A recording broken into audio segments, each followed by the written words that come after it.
Voilà, on reprend notre étude de Tania avec David. On Zohar. était dans notre étude de Zohar. Et on est dans Parshat Pinchas, dans le Matok Midvash, la page Kaf Gimel. Donc on revient sur une phrase qu'on avait lue, mais on reprend à partir de là. Les Mikam, les Knesset Israël Me'afra. Il faut relever la Malchut d'Israël. D'ailleurs, c'est pour ça d'ailleurs que le Parlement s'appelle la Knesset ici. Je pense qu'ils ont copié sur l'expression biblique. On appelle la Malchut Knesset. Et il faut la relever de la poussière, car la Malchut d'Israël en Galoute, et surtout à l'époque de Rashbi, était complètement tombée, puisqu'il n'y avait plus d'indépendance politique, économique, militaire, tout avait été détruit. Alors, qu'est-ce qu'il dit, le Matok, afin de relever la Malchut d'Israël, et en la relevant, on relève aussi la Shrina, ça veut dire qu'en relevant la Malchut d'Israël, c'est pour ça que la Malchut s'appelle Knesset, Malchut et Shrina. Pour nous, Shrina, c'est la présence divine, pour nous faire comprendre que tout est lié. À partir du moment où on reconstruit la nation d'Israël, on va finir par dévoiler la royauté d'Hachem. Puisque la royauté d'Hachem est liée à la royauté d'Israël. Je parle bien sûr d'une vraie royauté. Aujourd'hui, on n'a pas une vraie royauté à notre tête, puisque toute la direction politique d'Israël est complètement, on pourrait dire, occidentale. Elle fonctionne selon le système occidental et pas selon le système thoraïque. Donc, mais malgré tout, comme je dis souvent, comme un enfant dans le ventre de sa mère, avant d'être un beau bébé qu'on embrasse et qu'on trouve magnifique, il passe pendant les 9 mois par des stades où parfois il est très très très laid, il a même l'air d'un mongol ou d'un lézard à un certain moment. Donc, comme je dis toujours, l'erreur absolument incroyable qu'a fait tout le monde religieux, surtout à l'époque de Herzl et pendant longtemps encore, c'est que ça ressemble à un père à qui on montrerait, on montrerait une photo du fœtus dans le ventre de sa mère quand il ressemble à un lézard et tout de suite il dit non, non, sortez-le tout de suite, je veux pas d'un lézard, sortez-le tout de suite. Mais non, mais laisse-lui le temps d'évoluer. Et si tu le sors maintenant, ben tu as tué ton gosse.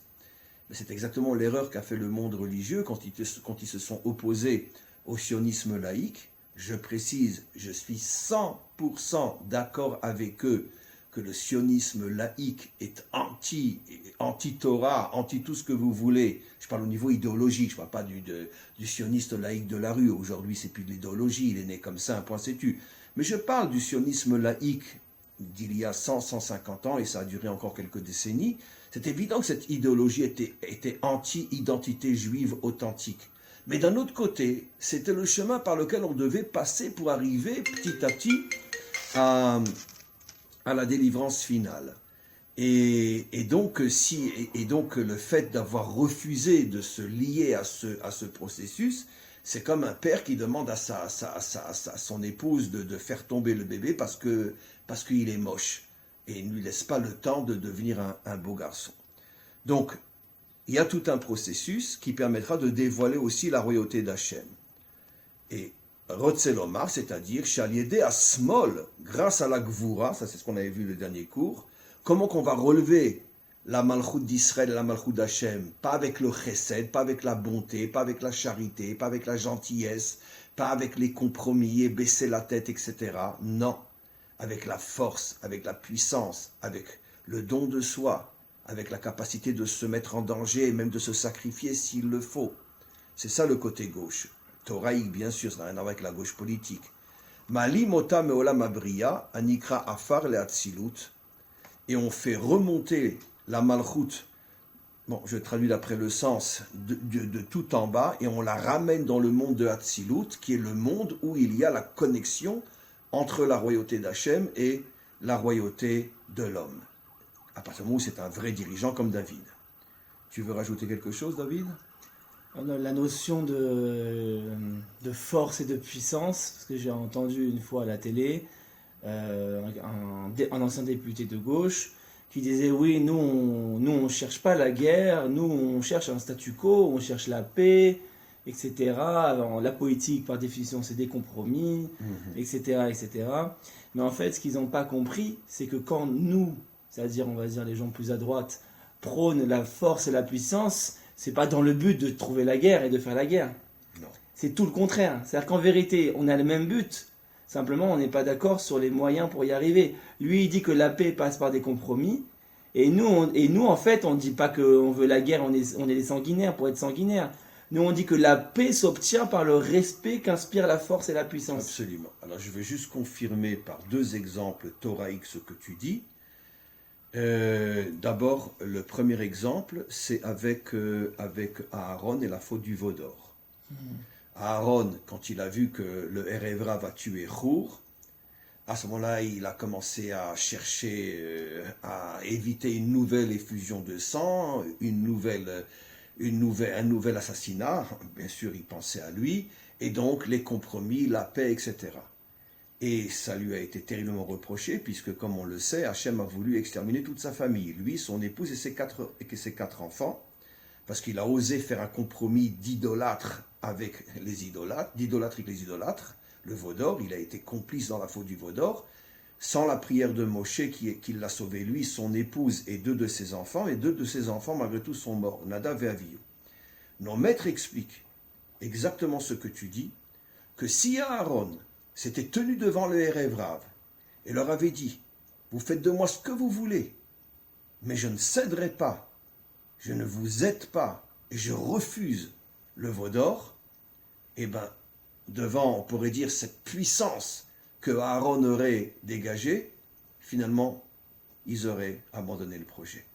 Hur, ils l'ont tué parce que Hur était très jeune. Alors, et Hur n'était pas le Gadolador. La question, c'est justement pourquoi Hur a été tué, puisque Hur, on dit qu'il a eu le comportement de force quelque part, il a voulu s'interposer. Parce que Hur n'était pas le représentant d'Israël. Alors, là, il faut rajouter une notion très importante, parce que c'est ce que tu as dit, nos représentants.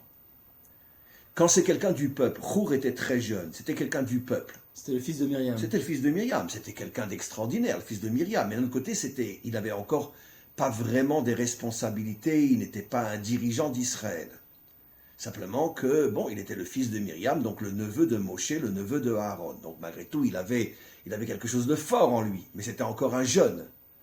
Donc il ne représentait pas Israël. Mais par contre, ce que nous disent nos maîtres, quand un représentant d'Israël, quand un dirigeant d'Israël se montre avec force, ténacité, volonté, et est prêt à sacrifier sa vie s'il le faut, finalement, l'ennemi finit par céder. Il y a un autre exemple explicite, Parshat Devarim.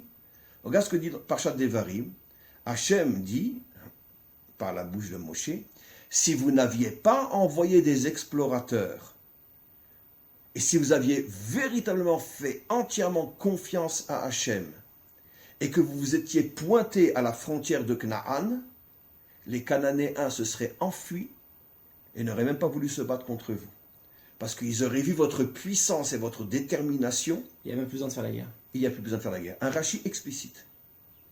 Si la guerre elle est présente, c'est à cause de notre faiblesse. Voilà. Et je tiens à rajouter, dans notre monde moderne, que le Rabbi de Lubavitch a dit exactement la même chose. Et il ne l'a dit pas une fois, pas 10 fois, pas 100 fois, pas 1000 fois, des milliers de fois. Pendant toute la période des accords d'Oslo, le Rabbi disait qu'à chaque fois qu'on parle avec nos ennemis, on prépare la prochaine explosion d'un bus, le prochain attentat et la prochaine guerre. Il avait dénoncé les accords de Camp David aussi. Et déjà bien avant. Que tout le monde était d'accord, que même Begin a signé. Absolument. Et lui-même, le Rabbi, avait dénoncé, avait dit que c'est des accords terribles qui vont amener des catastrophes. Sur le peuple. Et qu'est-ce qu'a dit le Rabbi? On ne parle pas avec eux, on leur montre à quel point on est déterminé à rester sur notre terre et voire même à la reconquérir entièrement, car vous nous l'avez volée. Et c'est ça ce qui amènera la paix. Ça veut dire, donc exactement ce que tu dis, David. La puissance, c'est pas on veut tuer. La puissance, c'est montrer ta détermination à ne pas céder d'un millimètre tes convictions. Et quand ton ennemi sent que tu ne céderas pas, c'est là qu'il te respecte. C'est là qu'il te respecte. Et que finalement, souvent, pas toujours, mais souvent, il finit par céder. Un autre exemple très célèbre, David, Moshe avec Pharaon. Tous les commentaires, entre autres Nachmanide, le Ramban, pose la question, mais comment se fait-il que dès la première rencontre, Pharaon n'a pas tué Moshe? Et il répond, parce que Pharaon était tellement impressionné de voir que pour la première fois dans sa vie, un homme ose lui tenir tête et n'a pas peur de mourir. Il voulait connaître le secret du courage de Moshe. D'où il a cette force, d'où il a ce courage. Et finalement, il a baissé la tête devant Moshe. D'ailleurs, l'histoire entre Hur et Aaron, où il y en a un qui est mort, etc., ça me fait penser un peu aussi à l'histoire d'Abraham face à Nimrod et son frère qui est mort dans le feu. Vas-y, explique l'histoire, elle est magnifique. Abraham, donc, est le père fondateur du peuple juif, qui était donc le symbole de quoi? Du chesed, de la bonté. Alors, je comprends pas, s'il est le symbole du chesed... Mais il savait quand il devait être aussi voilà, c'est pas le vrai chesed, c'est pas d'être gentil mignon et de baisser la tête. C'est pas ça le vrai chesed. Le vrai chesed, c'est quand tu fais du bien pour l'humanité, et des fois, le bien pour l'humanité peut passer par des confrontations, dont à l'époque c'était Nimrod qui était le chef de la rébellion contre Dieu, c'est d'où son nom, Nimrod Mored. Il était rebelle contre Dieu, il incitait idéologiquement. Nimrod veut dire le rebelle. Il incitait idéologiquement à se rebeller contre Dieu, on dit sa pouvoir c'est dans sa bouche. Et la première chose dont on parle d'Abraham, pourquoi il a été choisi, c'est la confrontation face à Nimrod qui lui a fait la guerre. Le seul qui s'est battu contre lui. C'est pour ça d'ailleurs qu'il est appelé Aïvri, l'hébreu. Et l'hébreu, c'est quoi? L'hébreu, c'est notre identité la plus profonde. On est des hébreux, en vérité, on n'est pas des juifs. Notre véritable identité, c'est des hébreux. Or, selon la véritable définition étymologique du terme, ça veut dire quoi? Être en marge. Avoir la capacité de confronter le reste de la société. L'avor, ça veut dire ne pas suivre comme un mouton, mais prendre les devants. Exactement, c'est ça la définition de l'hébreu. Dans son sens étymologique hébraïque, c'est celui qui est capable de ne pas suivre le mouvement et d'être en confrontation avec le mouvement. Et c'est pour ça qu'Abraham a été choisi. C'est pas parce qu'il prie sur sa montagne et qu'il faisait des cavanotes, c'est pas du tout ça. Il a été choisi parce que c'est le seul qui a eu le courage de confronter la royauté de Nimrod. Il a été prêt à se jeter dans le feu. À son époque, sur le plan spirituel, il y avait des gens qui étaient plus grands que lui et que lui-même les considérait comme ses maîtres, Shem et Ever. Lui-même apprenait dans les centres d'études de Shem et Ever.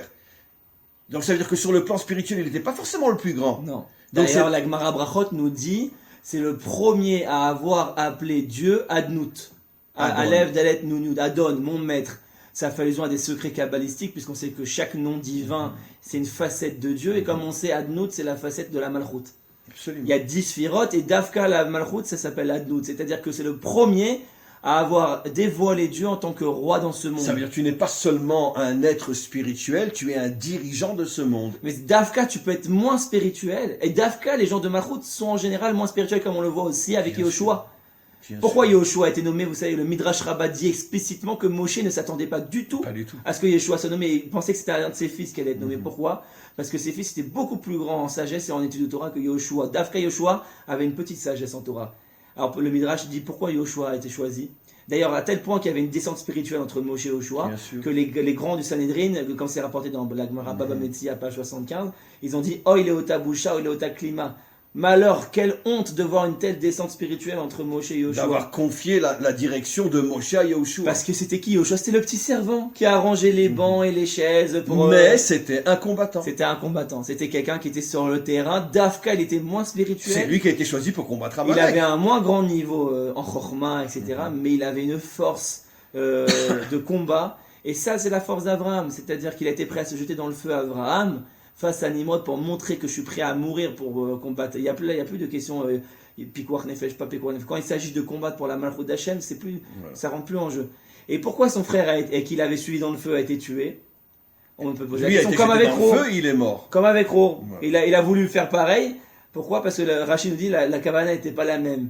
Il a dit avant de rentrer, il a dit si Abraham se fait sauver, alors je me jette aussi comme lui. Je suis Abraham. Je suis Abraham. Si Abraham brûle dans le feu et que Dieu ne le sauve pas, je ne suis pas. Et donc on voit que la Kavana, elle est tout aussi importante, voire c'est même le plus important, c'est ce qui va déterminer si Hachem va te faire le miracle ou pas. Je te signale que c'est un rachis explicite au tout début de la Torah.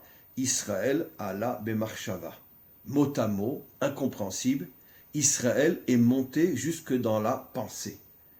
Et ça fait des millénaires que les commentaires se cassent la tête. Que ça veut dire monter dans la pensée, ça veut dire quoi? Alors il y a bien sûr des milliers d'explications. Mais la plus importante, c'est celle qu'on vient de voir maintenant. C'est-à-dire que la force réelle d'un peuple, c'est dans son idéologie, dans sa pensée, de ne pas céder d'un cheveu. Et quand on sent que tu es déterminé à ne pas céder d'un cheveu, c'est là que tu t'attires le respect et finalement tu évites des guerres. Mais bien sûr, c'est ça tout le chidouche, c'est qu'eux, ils veulent la paix, mais ils ne se rendent pas compte que par leur politique, ils renforcent la guerre. Mais évidemment, c'est ce que le rabbi a dit. Mais j'arrive pas à comprendre comment en 2020, on peut encore croire que partager la terre, ça amène la paix. On a vu tellement de fois. Historiquement, dans les années 20, on pouvait encore croire. Mais quand on a vu qu'on a donné la Jordanie, qu'on a donné la Judée-Samarie, qu'on a donné le Sinaï, qu'on a donné Gaza, on a tout donné, et ça ne fait que renforcer les guerres. Donc il n'y a aucune logique, il n'y a aucune idéologie dans ce que la gauche présente aujourd'hui, de dire la paix par le compromis. Au contraire, et ils nous font passer pour les extrémistes et les guerriers. Pas du tout. Nous, on veut plus la paix qu'eux. Et bien sûr.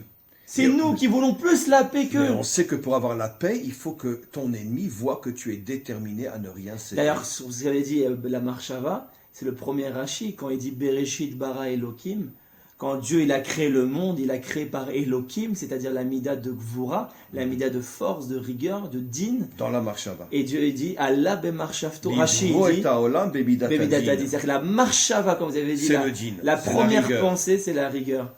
Et c'est ce qu'on avait dit, on l'avait dit dans un cours que justement c'est ce que Rabbi Akiva a atteint aussi. Bien Rabbi sûr. Akiva, est-ce qu'il était le petit mouton qui a suivi, qui a baissé la tête face aux Romains? Pas du tout. Il a soutenu la rébellion de Bar Korba. Le Rambam nous rapporte une Mishnah qui dit qu'il portait ses armes. Bien sûr. Il a été jusqu'au front pour porter les armes de Et Bar son Korba. élève, Rabbi Shimon Bar Yochai, qui lui aussi a été dans le même chemin. Donc c'était pas les tzadikim d'aujourd'hui qui disaient moi je prie et toi tu vas à la guerre. Non, Rabbi Akiva qui était le tzadikador de la génération, Le plus grand maître de le tous plus les grand temps. maître de La tous, Talmud dit. qui aurait pu dire moi je suis le Mashiach. D'ailleurs, moi, je suis- Derech Agav, c'est le Gilgul de Moshe Rabbeinu. Oui. Ça veut dire que... non, je vais dire une Il y a une bêtise. partie, Non. C'est la moitié d'âme de Moshe Rabbeinu. Oui. Moshe Rabbeinu, c'est la moitié d'âme qui Masculine. correspond à la Torah écrite, masculine, et comment c'est la Torah orale et féminine. Et lui est l'autre moitié d'âme de Moshe Rabbeinu qui correspond à la Torah orale, la dimension féminine. Oui. Ça veut dire que Rabbi Akiva et Moshe, c'est la même âme. Donc c'est le plus grand de tous. C'est les deux facettes de Voilà. la même âme. Voilà. Et c'est un combattant, c'est un guerrier. Oui, c'est pas comme aujourd'hui. C'est-à-dire lui c'était un vrai tzaddik, il était au front, à porter les armes, il était prêt à casser sa gava. Vous imaginez? David, on l'a déjà dit, Imaginez. dans l'armée du roi David ne se trouvaient que les plus grands tzadikim de la génération. C'était inverse d'aujourd'hui quoi. L'absolu contraire d'aujourd'hui. Des fois, je me pose la question, mais vous étudiez la Torah mais qu'est-ce que vous faites? Vous étudiez la Torah, oui ou non? Aujourd'hui, tout est falsifié, tout est faux. Tout est faux.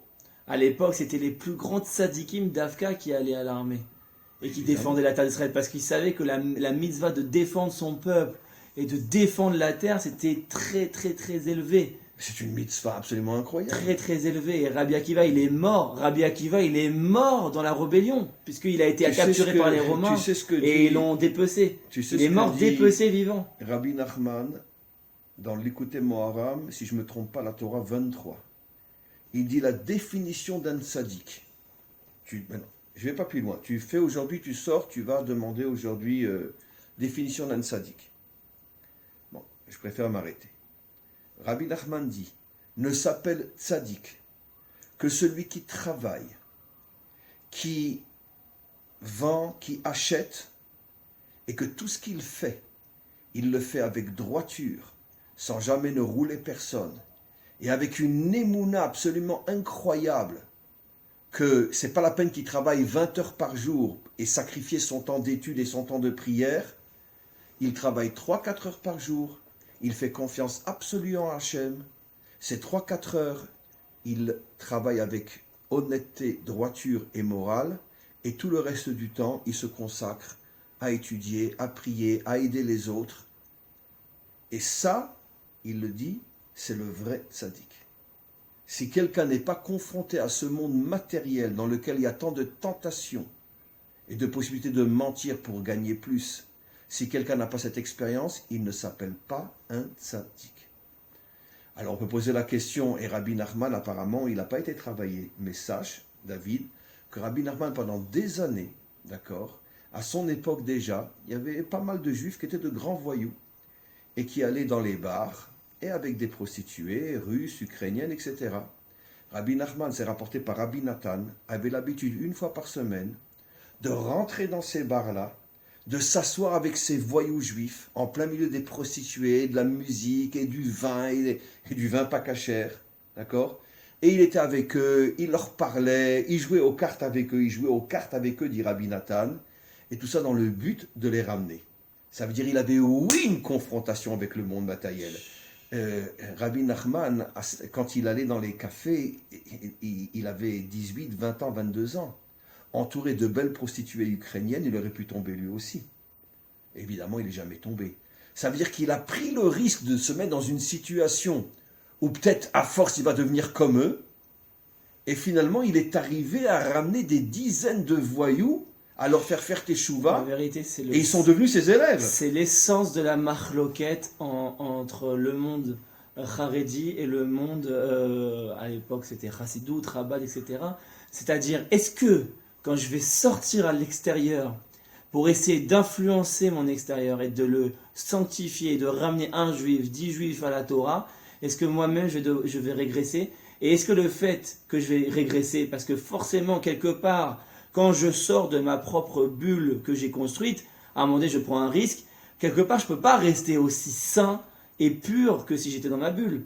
Donc est-ce qu'il faut être prêt à sortir et au prix de régresser un peu son propre niveau, sa propre avodat Hashem, pour ramener ses propres frères, ou est-ce que non, ça vaut pas le coup? Est-ce qu'il faut une avodat Hashem pure au niveau individuel, et ce qui se passe au niveau des autres juifs, ça ne concerne pas, c'est Hashem qui s'en occupe.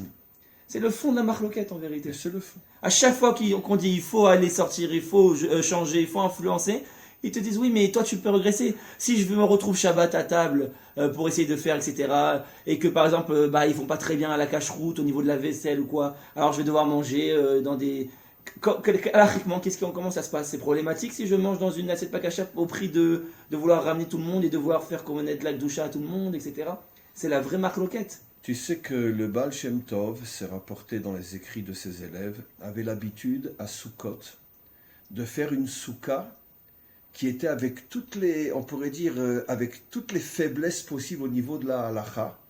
Ça veut dire qu'il se faisait une soukha elle était à la limite cachère. À la limite cachère. Elle était cachère, mais à la limite. Pourtant, c'était le Baal Shem Tov. Un jour, le Maguid de Mezrich lui a demandé « Rabbi, pourquoi tu fais une soukha pareille? Et je sais que tu le fais exprès. » D'accord? Il a répondu, c'est marqué dans la Gemara, que Kol Israël re'uyim la shevet besouka achat. Que tout Israël mériterait d'être assis dans la même soukha. Et il dit, comme à notre époque, déjà à son époque, une grande partie d'Israël ont soit abandonné la Torah, soit sont à la limite de la Torah. Si je fais une soukha ultra-orthodoxe, c'est sûr qu'ils ne rentreront pas dans ma soukha. Donc je fais une soukha qui peut inclure tout le monde. C'est exactement le débat que j'ai eu il y a 2 jours, où on parlait d'Eretz Israël, et je lui ai dit, si Eretz Israël était dès le départ ultra-orthodoxe, si Eretz Israël était dès le départ sans Tel Aviv, sans les boîtes de nuit, c'était parfaitement sain dès le départ, comme on dit de la soukha ultra-orthodoxe, on aurait attiré combien de juifs? 2% de juifs, même pas dans le monde. Alors que quelque part, cette Touma apparente qui est en Eretz Israël, qui aujourd'hui on voit que Dieu ne les vomit pas, la terre ne vomit pas aujourd'hui, malgré toutes les Toumas. Alors on ne justifie pas la Touma, il ne faut pas mal comprendre. Le but c'est d'arriver à cette sanctification. Mais ça doit passer par cette facette pour pouvoir justement attirer, ramener tout le monde et ramener tout le monde dans la même soukha, dans la même terre, dans la même nation. Il ne peut pas y avoir que des tzadikim dans une nation. Un peuple, statistiquement, est composé de tzadikim, Benonim, Rechaim, Rachetevot, les premières lettres, ça fait Tzibour. Le Tzibour est forcément composé de plusieurs facettes d'hommes. Et donc, si tu veux que Eretz Israël soit directement ultra-orthodoxe, c'est pas possible. Parce que dans les ghettos en Pologne, qu'il y ait 2% de juifs qui y rentrent et qui fassent la Torah, il n'y a pas de problème. De toute façon, Eretz Israël ne sera jamais ultra-orthodoxe, car les ultra-orthodoxes ne représente absolument pas la Torah. Il représente une facette de la Torah, mais pas toute la Torah. Donc la Torah qui va se dévoiler avec le Mashiach n'aura rien à voir avec la Torah qu'on connaît Non, ce sera une aujourd'hui. Torah d'unité, de hardout. Bien Et sûr, la hardout, ça veut évidemment. pas dire l'uniformité. Rendre tout le monde avec des chapeaux et des barbes et devant des Je vais livres. juste confirmer une fois de plus ce que tu dis, parce que tu dis des choses, mais tu ne sais pas à quel point tu dis en français exactement ce qui est marqué dans la Torah. Yosef dit à ses frères, vous ramènerez mes ossements en Israël. La plupart des commentaires posent une question, comme ça on parle. D'abord, on sait, on a une tradition comme quoi très souvent les grandes sadikim, leur corps ne pourrit pas. On a vu des tas de cas, jusqu'à dans nos générations, le Chida. Le Chida, on l'a ramené ici à Jérusalem, et après, je crois, 200 ans qu'il était enterré en Irak, je crois, je ne sais plus où il était enterré. Et bon, il y en a un qui s'est amusé à ouvrir le cercueil. Et ils ont tous vu que le corps était entier. Donc on sait, c'est dans le Talmud déjà, dans le Zohar, que les grandes sadikim parfois ne pourrissent pas. Donc les maîtres posent la question, pourquoi Yosef dit, vous ramènerez mes ossements? Mais qui te dit que tu vas pourrir? Et même si c'est vrai, c'est pas comme ça qu'on parle, vous me ramènerez en Israël. Le Zohar explique. Yosef fait allusion à la délivrance finale. Que ceux qui reviendront en Israël seront comme des eaux. Ils auront tout perdu sauf les eaux. Et ça veut dire quoi les eaux? Nos maîtres rapportent une autre prophétie, celle de Yecheskel, qui dit qu'au moment de la délivrance finale, les tombes qui est l'exil vont s'ouvrir et les os vont sortir. Et puis après, le corps va se reconstituer jusqu'à ce que l'âme rentre dans le corps et là, ils vont se lever. Triatamétim. Triatamétim. Qu'est-ce qu'on voit de là? Que les os représentent le juif qui a tout perdu, sa peau, sa chair, son âme, il lui reste que les os. C'est eux qui nous ramèneront en Israël. Et c'est ce à quoi faisait allusion Yosef. Ça veut dire que c'est un accord explicite écrit déjà depuis des siècles par nos maîtres, avant le sionisme, avant tout, que ceux qui nous ramèneraient en Israël ne seraient que des os, comme Ben Gurion, comme Herzl, ils n'avaient rien, ils n'avaient que les os. Les juifs qui sont sortis de la Shoah. Et même eux, Pras et dans les deux sens, ils étaient que des os. Pras et Shalom, ils ont tellement souffert dans la Shoah, c'était tellement... Mais ils sont sortis et ils ont eu la force. Vous imaginez que j'arrive pas, moi si j'avais vécu une telle Pras et Shalom, mais comment retrouver la force, 3 ans à peine plus tard, de prendre un bateau, de venir en Eretz Israël et de reconstruire un État et de se battre pour une terre alors qu'on a subi la pire horreur de l'humanité. Comment retrouver cette force, comme l'histoire du Rav qui a construit, vous avez entendu cette histoire du Rav qui a construit l'hôpital d'Anado? Mais bien sûr, le rabbi de Tzanz. Le Rabbi de Tzanz qui a perdu tous ses enfants. Une femme et 11 enfants. Une femme et 11 enfants À Auschwitz. à Auschwitz. Il est revenu comme un os. C'est exactement l'image. Lui-même était à Auschwitz. Lui-même était à Auschwitz. Mais et on ne sait pas comment il a survécu. Mais il y a cette histoire extraordinaire que je raconte chaque année, que à cette époque-là, il était un squelette, comme tous les squelettes, mais il y avait un nazi qui avait repéré dans ses yeux qu'il n'était pas comme les autres. C'était quelqu'un de... Et tous les jours, il le poursuivait et le frappait. Cette histoire, il l'a racontée tous les jours, le jour où il a été sauvé, à Natania. Et un jour, le nazi le fait tomber, il lui met la botte sur le cou et il lui dit, dis-moi, c'est qui le peuple élu? C'est toi ou c'est nous? Et le squelette rabbi de Tzanz lui répond, c'est celui qui est sous la botte. Il a fermé les yeux, il était sûr qu'il allait tirer.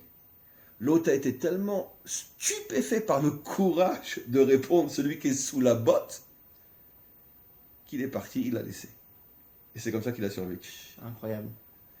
Et quand il est revenu, il a reconstruit toute une communauté, il a retrouvé les Il a tout forces. reconstruit. Il a monté Et un hôpital. hôpital. Et quand on lui a demandé, mais pourquoi tu construis un hôpital et pas plusieurs yeshivot, Bon, il a construit aussi des yeshivot.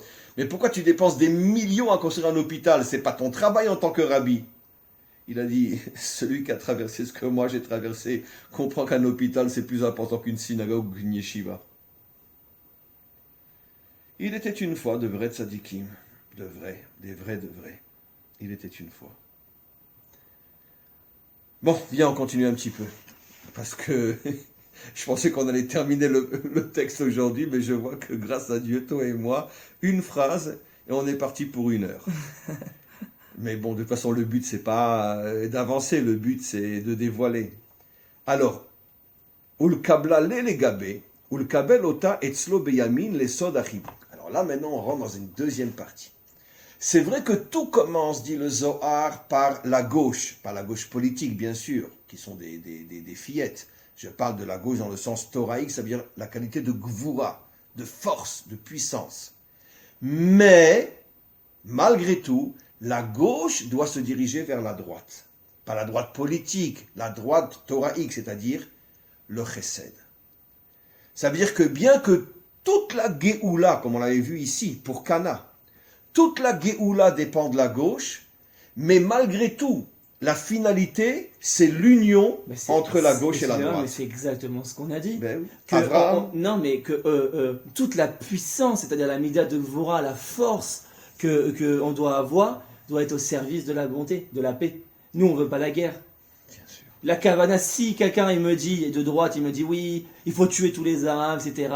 Non, non. On n'est pas des racistes, on n'est pas là pour être guerriers, on n'est pas là pour tuer les autres. Plus qu'il y a des tas d'Arabes qui sont des gens extraordinaires. Bien sûr. Et on n'est pas là pour dominer les peuples, on n'est pas là pour dominer les goïms, comme certains idiots le croient, on n'est pas là pour être suprémacistes. C'est une chose que je n'ai encore jamais dit, mais je le révèle ici pour la première fois.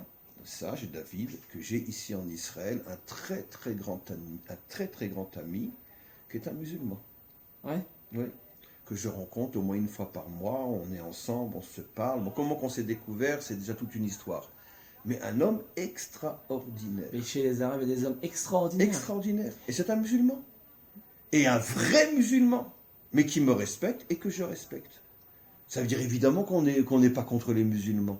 Depuis quand un juif il est contre une autre religion? On est la seule religion à qui il est interdit, enfin religion, excusez-moi, à qui il est interdit d'être prosélyte. On est contre la politique musulmane, mais pas contre la religion musulmane. Et pas contre le musulman. Il y a des tas de musulmans qui sont des gens extraordinaires. Malheureusement, la politique, qu'elle soit juive, chrétienne, musulmane ou peu importe, toutes les politiques sont corrompues et détruisent le monde. C'est les politiciens qui, eux, mettent la pagaille dans le monde depuis des millénaires. Je pense qu'il y a une distinction quand même à faire pour nuancer ce que vous dites. Il y a une distinction à faire entre la race et la religion. C'est le peuple et la religion. Parce qu'un arabe n'est pas forcément musulman. Non, il y a des tas d'arabes qui sont chrétiens. Il y a des arabes qui sont chrétiens, etc. Et un musulman n'est pas forcément arabe. La preuve, les Afghanistan, les Pakistanais ou les Iraniens qui ne sont pas arabes. Il y a une différence à faire entre le peuple et la religion, c'est-à-dire les Arabes et l'islam. C'est-à-dire qu'en vérité, personnellement, je pense que le véritable problème du conflit israélo-palestinien, ou plutôt du conflit judéo-arabe, je préfère dire, c'est pas les Arabes, c'est, je pense, l'islam. Mais l'islam entre les mains des politiques. Mais l'islam est né dans la politisation. Je pense que l'essence même de l'islam, c'est déjà le grand remplacement. Je pense, puisque l'islam est né sur quel principe fondateur? Sur le principe de vouloir remplacer le peuple juif en tant que peuple de Dieu. Puisque qu'est-ce qui s'est passé? Le peuple juif était sur sa terre, à partir du moment où ils ont été chassés, ils ont dit, ah vous avez vu les juifs, ils n'ont plus la bracha de Dieu. En vérité, Dieu les a abandonnés. La diaspora est devenue le symbole absolu. C'est pas si simple que ça, David. La diaspora est devenue le symbole absolu de... Tu sais quoi, David? C'est un sujet que peut-être, on va y consacrer peut-être 1 ou 2 cours. Mais sache que c'est pas si simple que ça. Je donne un exemple très simple.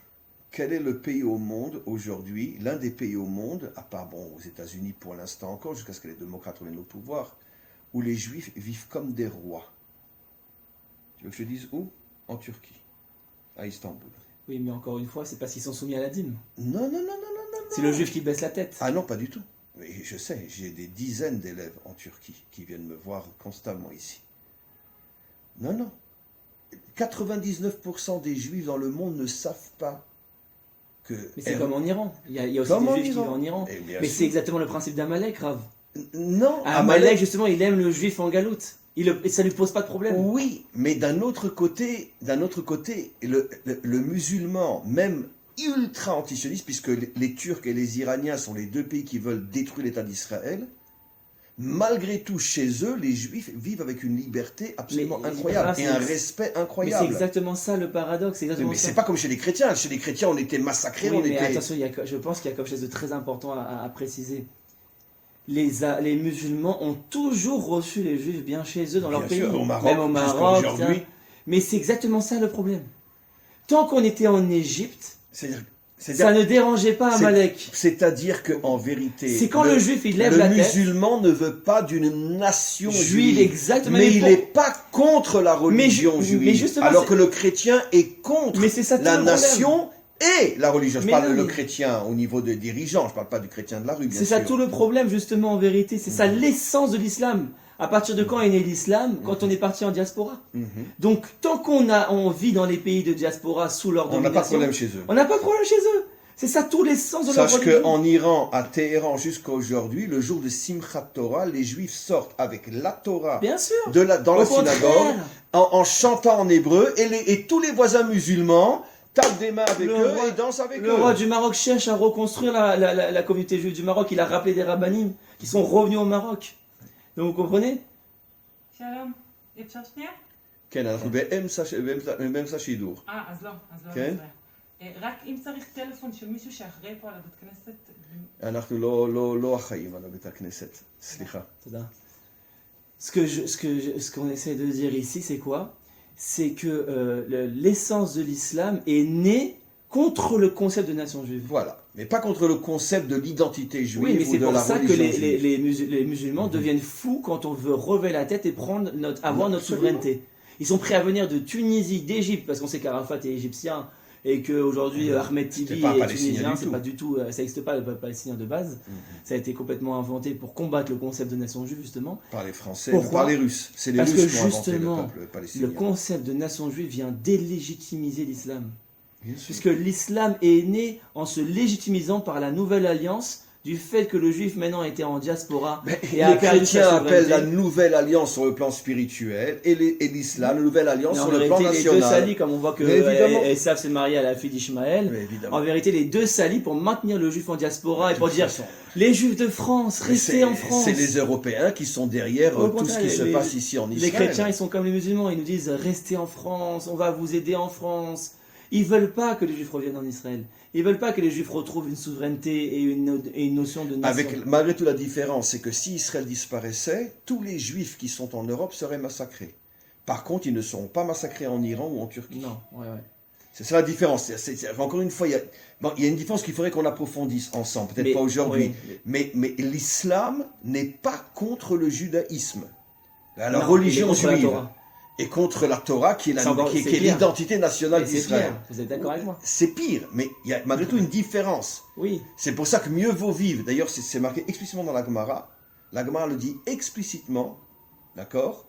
Cherche dans Google, tu verras. Parce que je ne me rappelle pas dans quelle Gemara et encore moins quel daf, mais ce que je dis, c'est mot à mot. La Gemara dit mieux vaut vivre sous le régime d'Ishmaël que de vivre sous le régime de Esav. Parce que Esav n'a pas de rachamim. Parce que Esav veut détruire toute notion de juif, alors que Ishmaël n'a rien contre les juifs. Ishmaël a contre la nation d'Israël. Et le Talmud dit déjà il y a 2000 ans, mieux vaut vivre sous l'autorité d'Ishmaël que de vivre sous l'autorité de Esav. Mais c'est des visions fatalistes, c'est-à-dire quand on est en galoute, vaut mieux ça. Oui, évidemment. Mais l'idéal, c'est pas de vivre au Maroc sous le joug du roi du Maroc ou en Turquie sous le joug de Erdogan. C'est pas un idéal. C'est-à-dire que quand Bedjavad a posté on est en galoute, mieux vaut ça que ça. Mais dans l'idéal, il y a un combat idéologique contre l'islam. Malgré tout, il est quand même dit que Ishmaël fera teshuva. Et les Arabes. Ishmaël. Le peuple. Pas la religion. C'est quoi leur teshuva? Mais teshuva? il est dit nulle part que Esav, en tant qu'idéologie esavique, fera teshuva. Ah bon, il n'y avait pas une allusion que comme quoi il était comparé au Khazir et donc Roser Betchouva? Vous avez fait un cours comme ça une fois, non? En tout cas, l'expression Ishmaël Roser Betchouva existe, mais l'expression Esav Roser Betchouva n'existe pas. Alors effectivement, tu as raison que comme Esav est comparé au Khazir et que le mot Khazir, qui veut dire le porc, vient du mot Roser, revenir, il y a une allusion, tu as 100% raison, comme quoi... Je ne peux pas te contredire, puisque moi-même je le vis tous les jours. Je suis en contact avec des milliers de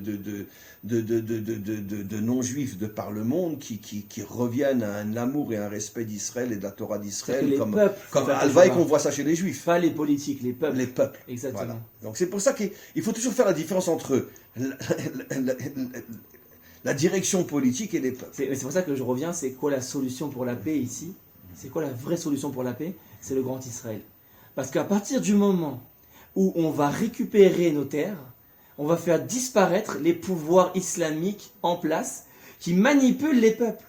Bien Vous sûr. comprenez ce que je veux dire? Ah ben évidemment. Les dirigeants politiques musulmans comme Mahmoud Abbas, le Hamas, le Mais de toute Hezbollah façon, il les menace. manipulent leur propre Pas seulement peuple. manipuler, mais de toute façon, on sait sur le terrain, David, que 70% des Palestiniens préfèrent Arabes, ouais. vivre sous, entre parenthèses, Souveraineté l'autorité israélienne. israélienne que palestinienne, parce qu'il n'y a qu'à voir ce qui se passe à Gaza. Bien sûr. Et C'est tellement évident. L'autorité palestinienne, c'est C'est une tellement dictature évident. pire que Hitler et Staline. C'est pour ça que la vraie gauche qui vraiment se dit contre le racisme, etc., elle devrait d'Afka prôner le grand Israël. Mais au contraire. Au contraire. Ils ne devraient pas dire, créer un État palestinien, puisqu'un État palestinien, ça veut dire encore un Mais État de ils vont- division. mais d'abord, eux-mêmes vont souffrir énormément. Et donc ils sont complètement paradoxaux dans leur idéologie, parce qu'on voit que le grand Israël, la souveraineté juive, amène l'équilibre, non pas que pour les juifs, mais pour tous les peuples. Bien sûr. En vérité, la reconstruction du temple, du Beth Amikdash, etc., c'est pas que pour les juifs. Bechol Bien sûr goyim que yeshua non. techa. Bien sûr que non. C'est pour toutes les nations du monde. Le Beth Amikdash va être un symbole de paix où toutes les nations du monde vont se réunir. Ki beiti bet tefila ikare lechol ha'amim. Ma maison serait une maison de prière pour tous les peuples. Donc celui qui est vraiment contre le racisme et qui est vraiment envie d'amener la paix dans le monde, Dafka, il doit être contre la solution à deux États et être pour le grand Ben, Israël. tu viens de donner maintenant la réponse, David. En vérité, les dirigeants ne veulent pas l'unité, ne veulent pas la paix. Parce qu'ils savent que pour mieux régner, il faut diviser. Ah, bien sûr.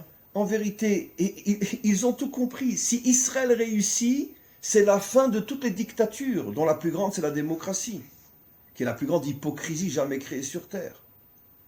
Et donc, pourquoi ils s'arrangent pour qu'il y ait constamment des conflits, etc. Pourquoi ils sont derrière tous les conflits? Parce qu'ils savent très bien que tant qu'il y a des conflits, ils restent au pouvoir. Dès qu'il y a l'unité, ils vont tous disparaître pour être remplacés par de vrais dirigeants. Et c'est pour ça qu'ils sont derrière toutes les guerres et tout. Évidemment. C'est pour ça que je pense qu'une fois qu'on aura détruit ces pouvoirs islamiques terroristes, qui sont le... Non, le mais Fatah, je parle même des Occidentaux, Oui, je ne oui. parle pas que des Mais une Islamiques. fois qu'on aura réussi à détruire ces pouvoirs et à récupérer nos terres, même le peuple arabe, on va le délivrer. Mais pour les détruire, il faut d'abord détruire les Européens. C'est eux qui financent Bien tout sûr. le terrorisme palestinien. Bien sûr. Les Français, etc. Ils boycottent Israël, mais ils ne se rendent pas compte qu'ils détruisent le travail des Arabes. Oui, mais ils le font exprès. Oui, Ils mais ne c'est-à-dire, veulent pas qu'il y ait ils la montrent paix. qu'ils sont complètement illogiques, parce que qui emploie des milliers et des milliers d'Arabes en Israël, dans les terres et les territoires, etc.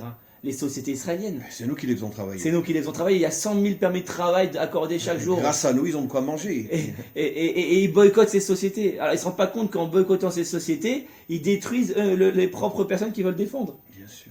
Donc c'est complètement paradoxal. Bref. Mais parce qu'ils ne cherchent pas la paix, ils cherchent Donc cherchent tout la ça pour dire pagaille. qu'en vérité, le véritable but de la Gvura, de la force, c'est le d'arriver Chesed. à la droite. C'est d'arriver à la droite.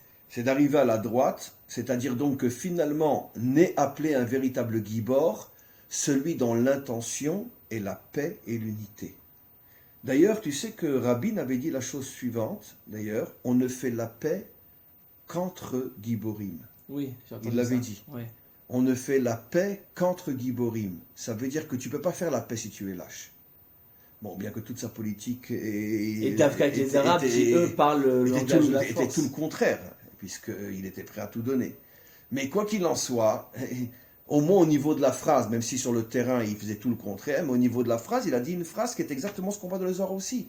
Le but de la Gvura, c'est d'arriver Bah, l'exemple absolu, à la droite. l'exemple absolu de ce modèle, c'est le roi David. Bien sûr. Le roi David avait une force qui faisait trembler tous ses ennemis. Il était sans pitié et il pouvait rendre tel qu'on lui faisait, il pouvait le rendre. Il n'avait pas de morale là-dessous, de dire non, moi je suis plus intelligent, non, il faut être au-dessus. Un terroriste qui nous tue, non, il ne faut pas répondre, il faut être plus intelligent qu'eux. Non, il n'y avait pas de morale là-dessous, il n'y avait pas d'orgueil. Ça, c'est de l'orgueil. Il avait la plus grande humilité de David, c'est-à-dire qu'il rendait ce qu'il fallait rendre. Et de là, il inspirait le Mais respect. Ce qui s'est passé hier dans le Golan. Oui, c'est ce qui s'est passé dans le Golan. Ils sont posés, d'ailleurs, ils l'ont dit à la radio ce matin. Ils ont dit si Israël avait voulu, toute la Choulia, comment on dit la Choulia, tout le groupe de Hezbollah qui a voulu s'infiltrer en Israël, avec un bouton, ils pouvaient tuer tout le monde. Ils les ont laissés s'enfuir. Ça veut dire qu'ils ont visé à côté d'eux, pas sur eux. Pour pas qu'il y ait une Parce comment qu'on est dire, encore dans une morale là-dessous où on croit que Tzal doit être une armée morale, c'est-à-dire de ne pas répondre, de détourner, David, de j'ai soigner. déjà dit avec mon langage un peu exagéré, et je le fais exprès, les gens qui me connaissent le savent, que c'est pas pour rien que Jésus était juif. Parce que les seuls vrais chrétiens sur terre, c'est nous. Mais c'est vrai. Les seuls vrais chrétiens sur terre, c'est nous. Ça veut dire que la morale chrétienne, elle est dans notre ADN. Tu te rends compte que un groupe de terroristes vient pour égorger des femmes et des enfants, et on tire des obus à côté d'eux pour leur faire comprendre, dégagez, rentrez au Liban, mais pas un seul obus sur eux. On les épargne. On les épargne, alors que eux sont venus pour égorger nos enfants. Alors ça, évidemment, en France, ils ne le savent pas, hein, ça, évidemment. Et c'est pour ça que David Ameller, nos sages disent que c'était Ah le non, tikkun. lui, il tirait dessus carrément. C'était le tikkun de Shaoul Ameller, puisque Shaoul Ameller avait cette morale chrétienne, c'est-à-dire que quand Dieu lui a dit va et tue Amalek sans pitié, Al Terachem n'est pas de pitié, il a dit mais je comprends pas, si les hommes ils ont fauté, alors qu'est-ce que les femmes elles ont fauté, etc. Il est rentré dans un raisonnement, etc. Dieu lui avait dit, il a détourné, il a perdu la royauté à cause de ça. Bien sûr. Alors qu'il a été, en vérité, c'était un mensonge, parce qu'en vérité, si tu as vraiment pitié, il n'y a pas de problème. Mais c'est un mensonge parce que quand il a fallu détruire tous les Kohanim et tuer tous les Kohanim, quand il a fallu chasser David, parce qu'il a d'un seul coup son ego était en Là, jeu. il a tué tout le monde. Là, il a tué tout le monde sans pitié et ses propres frères. Mais évidemment. Et c'est ce qu'ils ont dit les Chachamim, Miché, Merachem al Akzarim, Sofo Yerachem, Yetarzer ala Rachmanim. Celui qui est bon avec ses ennemis sera sans pitié avec ses frères. Exactement. Et donc, ils disent, David Ameller est venu faire le tikkun de Shaoul, et c'est pour ça qu'il a été choisi, parce que c'était quoi? L'inverse. Un amour sans fin par Ye'akzer rapport à ima son akzarim peuple. ve'merachem ima rachamanim. Il n'a jamais levé le petit doigt sur ses pires ennemis juifs, mais par contre, ses ennemis non juifs qui voulaient le détruire, il était d'une cruauté sans limite. Mais comme vous le dites, la cruauté n'était pas une cruauté en tant que telle, c'était pas une cruauté pour être Non, cruel. c'est C'était pour pas- arriver c'était à la pas, paix. c'était pas un nazi. Respectez-nous. C'était pas un nazi, c'était pour dans une bonté, c'était D'ailleurs, dans une cavana de bonté. D'ailleurs, David, comme tous les dirigeants authentiques d'Israël, n'ont jamais, eux, déclenché une guerre en premier. Ils ont toujours riposté. Et là, en ripostant, ils vont jusqu'au bout. Mais David s'est jamais levé un matin et dit dans quel pays je pourrais attaquer aujourd'hui.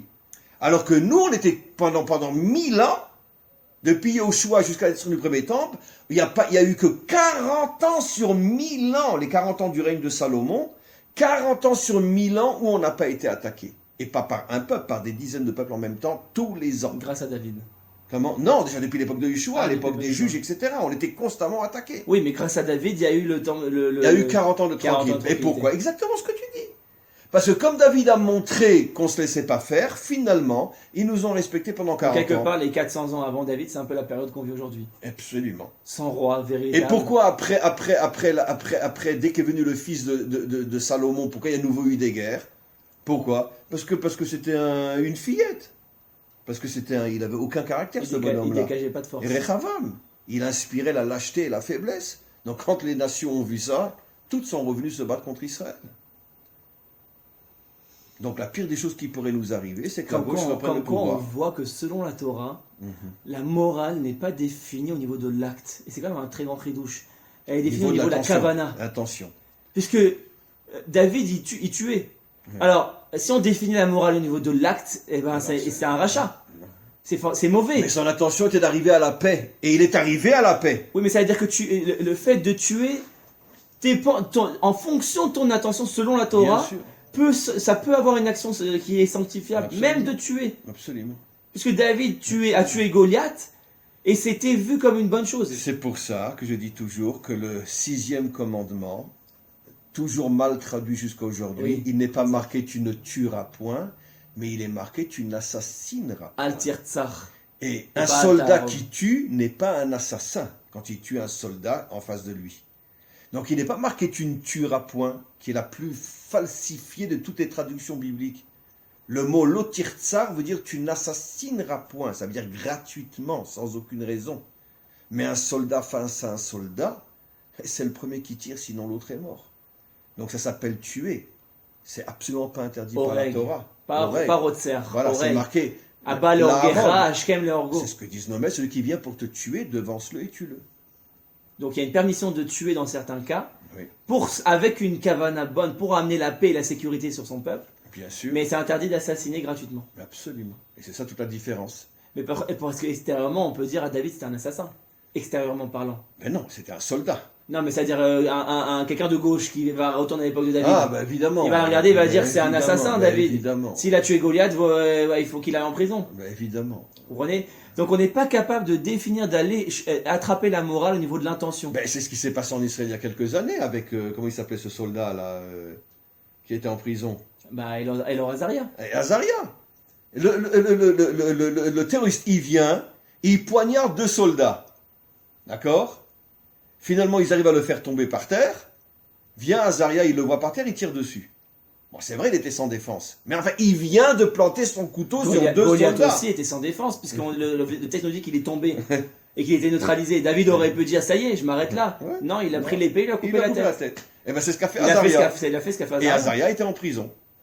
Pourquoi? Comment tu oses tuer un terroriste qui est à terre? Donc, Mais attendez, il vient de poignarder mes 2 frères. Aujourd'hui, on aurait mis David Ameller en prison alors. Ah, aujourd'hui, ça c'est sûr que oui.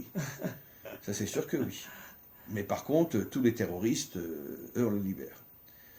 Donc on voit que c'est très difficile pour l'homme d'arriver à définir la morale selon l'intention. On a besoin de définir la morale selon l'acte, parce que l'acte reste quelque part objectif et palpable. Et on voit que nous, on n'est pas capable d'aller jusqu'à définir une morale sur de la subjectivité, Bien sûr. quelque chose qui fait partie de l'intention. Mais en vérité, le jugement divin est complètement contraire à notre propre jugement. Nous, dans tout, et c'est une leçon de vie, parce que partout dans la vie, on va juger en fonction de ce qu'on peut attraper. Ah, il a une barbe, donc il est forcément bon. Ah, il a un piercing, donc il est forcément mauvais. Il a tué, donc il est mauvais, etc. Donc, même à l'école, même dans le monde scolaire, ça fonctionne comme ça. On juge les actes. On juge pas selon une l'intention. note. Il y a un Absolument. résultat, voilà, il y a une note. C'est pas en fonction de l'effort, parce que Absolument. l'effort, l'intention, si tu as travaillé 50 heures et l'autre il a travaillé 2 minutes, ça change rien. Celui qui a les bons résultats, il aura la meilleure note. Absolument. Donc on voit que le monde entier il fonctionne selon ce qu'on peut. Sur l'extérieur. l'extériorité, il n'y a aucune recherche de Il l'intériorité. n'y a aucune recherche de l'intériorité, mais on comprend de là qu'en vérité le jugement divin il va y avoir des surprises. C'est d'ailleurs pour ça que le Zohar dit des millions de fois que la Géoula se fera par la Bina. Le dévoilement de la Bina, c'est quoi la Bina? La Vindavar, Mitor davar. davar. De rechercher l'intériorité, ne pas rester coincé au niveau de l'extériorité. Il y a quelque part la chorma, c'est peut-être resté au niveau de l'extériorité. Et ça, c'est la lumière de la délivrance. Ça, c'est peut-être pour ça qu'on dit que c'est les femmes qui amènent la Géoula. Mais Parce bien qu'on sûr, dit, parce la qu'elles sont au Gemara niveau de nous la dit, Bina. la femme, elle a une bina yetera. Elle est au niveau de la Bina. Elle est plus capable que l'homme de ressentir l'intériorité. C'est pour ça que la force féminine amène la Géoula, parce que la force féminine amène à une réflexion plus profonde. Absolument. De définir la morale et les On choses. parle de la femme authentique. La mais- femme au niveau de sa dimension. David, il avait une partie féminine. Oui. Mais, et d'ailleurs, il y a un chidouche incroyable, c'est que quelle est la plus haute sphira qui est le Inyan de la Géoula? C'est Keter. Keter. Mais Keter inspire directement la Bina. Oui, et dont on le sait, Yetera, quand on dit la Gemara Bina Yetera, Mhm. Yetera c'est quelle gematria? Keter. 625. Non. Ha Keter. Ah, Keter. Quelle est la différence entre Keter et Ha Keter? C'est qu'on sait que le Heayedia, il inspire la Pnimiut Advarim. Bien sûr. C'est-à-dire quoi? Que la Chorma, elle est Reçoit enracinée dans le elle reçoit- Chitzonut à Keter. Exactement. Alors que la Bina Alors que la Bina reçoit reçoit l'intériorité du Keter. l'intériorité du Keter. Et on l'apprend de là, Bina Yetera, Gematria Ha Keter. C'est-à-dire que la Bina dévoile l'intériorité du Keter, c'est-à-dire le niveau de la Géoula. Et donc quand on arrivera à définir la morale en fonction de l'intériorité des choses et plus en fonction de l'extériorité des choses, on arrivera à mener la Géoula Bezrat Hashem. Tov, on va s'arrêter là et on reprend la semaine prochaine. Amen. Avec empressement. Que des bonnes choses, avec un Merci. grand empressement.